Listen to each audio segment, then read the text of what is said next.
Hi, Dwayne. How you doing? Yeah, I'm Ernie Jacob. I'm with the Comox Valley Peace Group, and we're here at the Peace Park, which is right across from Thrifty Foods in Courtenay. Actually, the courthouse is right just to my right, and and we're here every Saturday from noon to 1. Everybody's welcome, and people are starting to bring food and drink, and we'd love to see people here through the winter. We've been doing this now every Saturday noon for the last year, just a bit over a year now.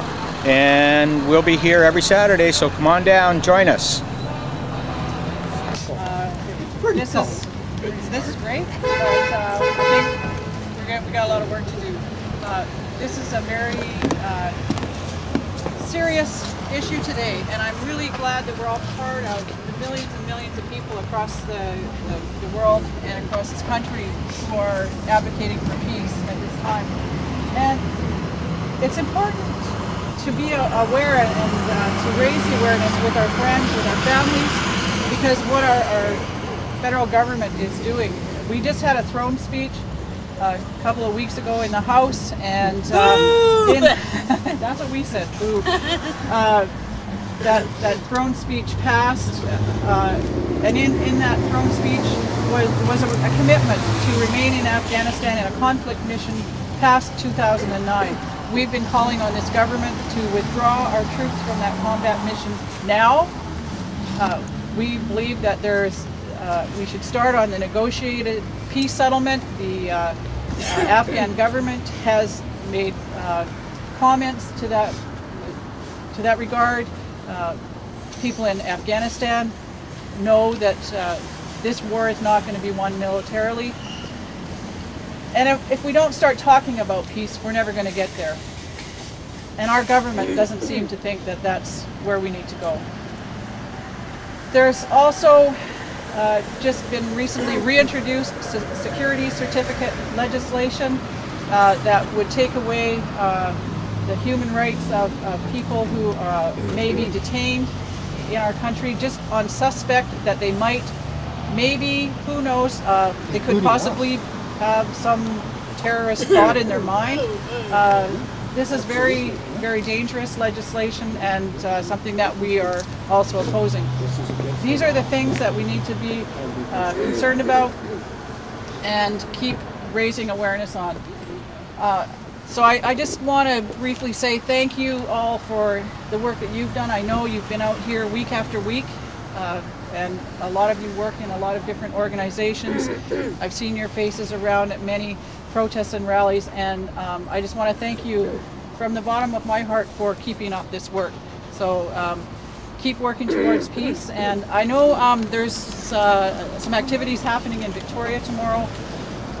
Malalai Joya, who is a member of parliament from Afghanistan, will be coming. I think you're going to make that announcement, but our member of parliament, Libby Davies from Vancouver East, is with Malalai Joya in Vancouver today, and they'll be speaking at the rallies there. So I'm really pleased that I have such wonderful members to work with, my colleagues who are standing shoulder to shoulder across this country, advocating for peace and for a better road for our government to travel down. So again, thanks for your participation. Thank you. Thanks, Catherine. Carla's going around handing out these postcards. These postcards are to address to your MP. If you want to fill them out right now, she's here. You can just hand them all over right now. And take a few more if you know you're going to see people or other friends that should be sending these in. These are on the security certificates that Catherine mentioned. And the secret trials. The change that the government is trying to make to the security certificate legislation is not a change of any significance. It will still maintain a situation where a large number of people have been imprisoned or are being held under house arrest for up to 7 years in Canada without any knowledge about the information that's being used to hold them. Their lawyers are not permitted to see the information that's being used to hold them. Their lives are in complete disarray. If anyone thinks that there's only one Mayor Rourke, there are many Merowars and many potential Merowars, not to speak of the U.S. no-fly list, which now has 755,000 names on it. Just imagine who's on that list if there are 755,000 names on it. Probably all of us. So I would like to now introduce Ruth Masters. Who needs no introduction?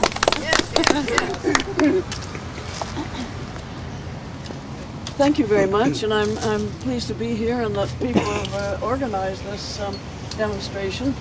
I usually don't admit to being a war veteran because people always look at me so that I've been around since the flood. And actually, I had to take a piece of paper and add up, but I did the subtraction, and I realized now that 63 years ago, right now, I was stationed in London, and we were getting bombed almost every night. And actually, once it was all over and I was still alive, I wouldn't have missed it, but it does scare the hell out of you at the time. And the first time you get bombed, I remember we were there, and you look up and see this great battle going on in the sky, and you're thinking, if those guys up there aren't careful, they're going to kill us. And then it comes the sort of realization that that's precisely what they've come to do. Anyhow, actually, we have to look behind a lot of these problems, and that massive overpopulation lies in a lot of it, and competition for land and resources.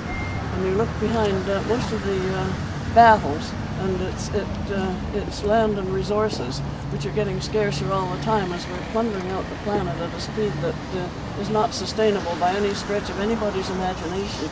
But I mean, it's just we're like on a vehicle headed for the cliff, and there's no way we know how to stop it.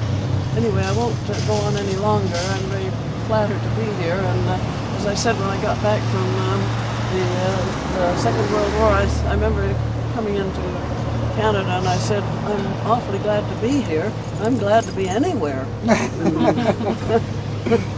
Thank you very much, and as I say, above all the internal battles, we have to look at the environment, because we're scalping out the planet at a speed that isn't going to be around for your descendants, shall we say. Thank you very much, and I hope I haven't bored everybody.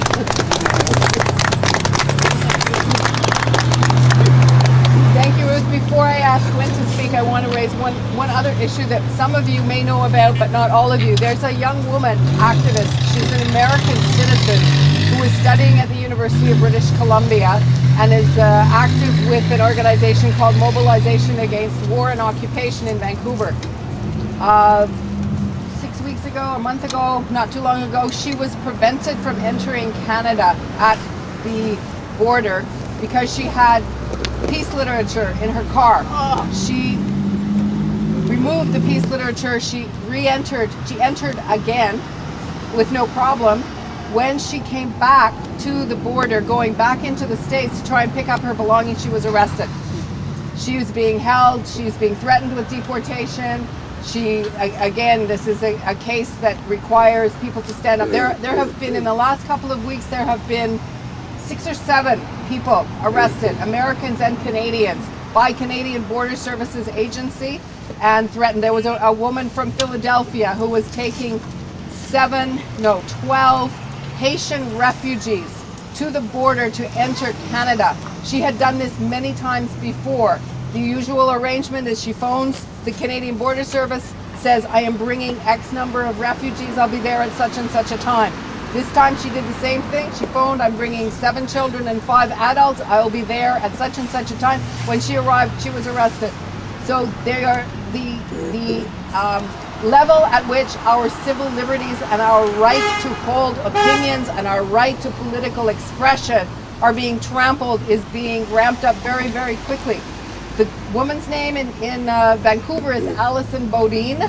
If you Google Alison Bodine, you will find the website. And there's also a newspaper on the table there, Fire Next Time, Fire This Time, whichever it is, which probably has that information in it, or you have it as well, right? Yeah. Comox Valley Peace Group also, if you answer any of your emails from the Comox Valley Peace Group, you will be able to get that address. They're actively soliciting expressions of support for Allison and opposition to what the Canadian Border Services is doing. They particularly want people who have what? Something behind your name, an MD, union position, anything like that. Ordinary folks as well. But if you know anybody with some standing, that helps as well. Okay, Gwyn, would you like to talk to us from the Council of Canadians? Thanks, Barb. John Camp, our chapter chair, is at our annual general meeting on the mainland today, or he would be here. But I want you to know that all of the chapters of the Council of Canadians across Canada are supporting the peace rallies in their local areas, because we feel it is really important that Canada get out of the war in Afghanistan, and that we get back to being peacekeepers in the world. Yeah. We were very proud of that role, and we have to get back to that again. Barb has mentioned that, and Catherine, the horrible security and prosperity partnership that our Conservative government has signed with the states, and also Mexico would be in there. It is a horrible, horrible infringement of our rights, and it is, the goal of it is to make money for the big corporations who are involved in wars. And I have to say that this week at our meeting we showed a video of Naomi Klein, and I would highly recommend her book, The Shock Doctrine, to all of you if you're looking for Christmas gifts that you want to give to people, and hopefully that you'd read it yourself. Naomi Klein looks at what has happened in the last 50 years and shows how the governments have used crises like hurricanes and earthquakes and whatever in order to zero in and cut social programs and cut taxes, and so ruin all of the good social infrastructure that we have in our countries. And Naomi even looked at how, if there is no crisis, like in England when Margaret Thatcher was there and she was very unpopular in the polls, she manufactured the Falklands War, and right away the polls went way up and she got elected with a majority again. So that kind of thing is what's going on, and we want to stop. We want to stop our water being used for profit. We want to stop the cutting of all of our social programs, our health care, our education, all of our, and look after our environment, because they're selling that off too, as we know, down in the Jordan River. So I want the Peace Group and all of you here to know that the Council of Canadians is definitely behind you, and we appreciate all you've been doing all year, every year. Okay, thank you. What a nice segue to my next comment. As you probably know, every Saturday between noon and 1 there is a picket right here. It has, sometimes there are 2 people, sometimes there are 10 people. There are always people who come by and honk. The existence of that weekly action in the Comox Valley is the expression that every like-minded person considers theirs. It doesn't matter how many people are there. So if you have a chance, drop by. It's not, there's no guilt trip here. It's not compulsory, but it's really, really important. Anytime you're driving by, honk. Anytime you can drop by, do so. We're now having people from the military come by. And the first time they come by, they're not very friendly. And the second time they come by, they say, "You're still here," and they stop to talk. And the third time they come by, the conversation becomes very concrete and very interesting. It's really, I can't stress enough how important it is to keep up activities, because everyone in this valley considers this theirs. They do not consider the Harper government theirs. I just wanted to make one more point about the the question of peace and the question of national sovereignty. There will be an election coming up eventually. Harper cannot keep calling this Canada's new government forever. It's almost, well, He stopped this week. we stopped this week officially. Well, good, because I was getting really tired of that. As you might recall, in the last election, the media and the politicians, generally speaking, managed to prevent the issue of war from even being on the agenda. So it's a really important task that we have as citizens to make sure the question of national sovereignty, the environment, peace, all the issues that are extremely important to us and our survival are on the agenda as an election issue, and we should make it our business to make sure that they can't escape it. Canada, not only are Canadian troops in Afghanistan, but Canadian police and government officials are in Haiti. And that was a straightforward coup against the people of Haiti, and it was organized by the Americans, the Canadian government, and the French. And there are no two ways about it. It had nothing to do with anything progressive. It's a straightforward invasion and occupation of a foreign country, and Canadian officials are still in Haiti.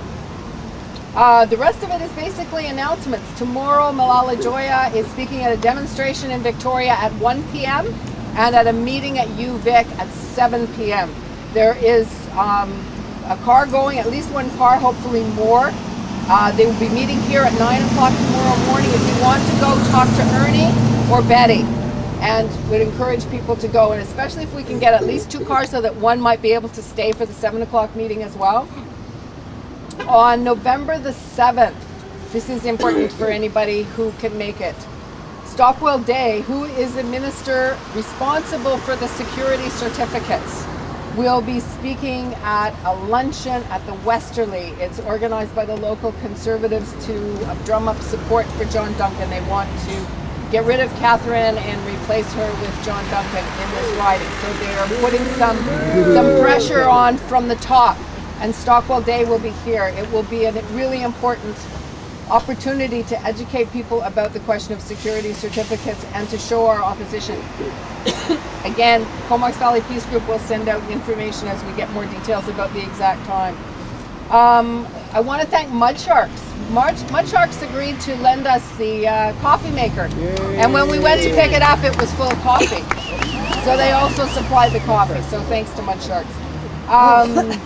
Still on the food front, Betty Gidloff is organizing or hosting a peace potluck on the 2nd and 4th Monday of every month at 6 p.m. Betty's house is at 4th and Menzies. I guess you don't need to RSVP, just show.